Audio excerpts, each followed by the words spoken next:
Singer Baljeet Kumar. Holi है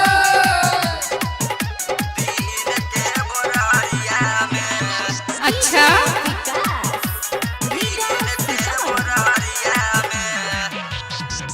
मिल गई नीला भर से अपन होली के लहरिया में। हाँ होली के लहरिया में नवीनवा छौड़ा चुम्मा लेल को 3 बजे भोर हरिया में। गुलशनवा छौड़ा रंग डलल को दिन के दोपहरिया में। नीतीशवा छौड़ा बसा लेल को अपना नजरिया में। हाँ अपना नजरिया में सुना अपना नजरिया में। सुजीतवा छौड़ा रंग लगैल कौ दिन के दोपहरिया में। डिगना छौड़ा रंग डलल कौ दिन के बोरहरिया में।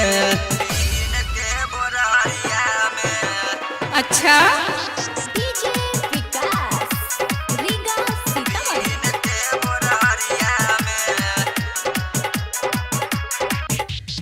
फोन से बतियात हनी 3 बजे भोर हरिया में। हाँ 3 बजे भोर हरिया में मनोजवा छौड़ा रंग डलल कौ दिन के दोपहरिया में। परवीनवा छौड़ा रंग लगैल कौ चोली के भीतरिया में। अकलेशवा छौड़ा रंग डलल कौ दिन के दोपहरिया में। हरियर चोली लाल करल कौ घर के पिछबड़िया में। हाँ घर के पिछबड़िया में सुना घर के पिछबड़िया में। रकेशवा छौड़ा रंग लगैल कौ चोली के भीतरिया में। संदीपा छौड़ा रंग डलल कौ 3 बजे भोर हरिया में। अच्छा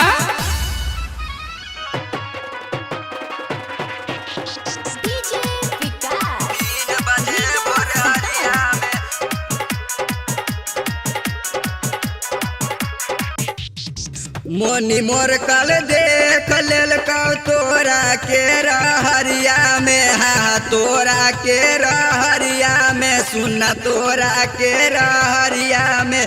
बलजीतवा छौड़ा रंग लगैल कौ चोली के भीतरिया में।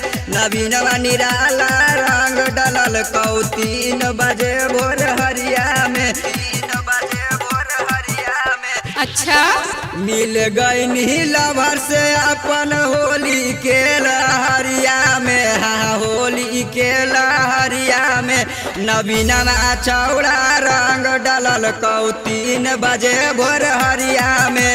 मनीषवा छौड़ा रंग लगैल कौ 2 बजे भोर हरिया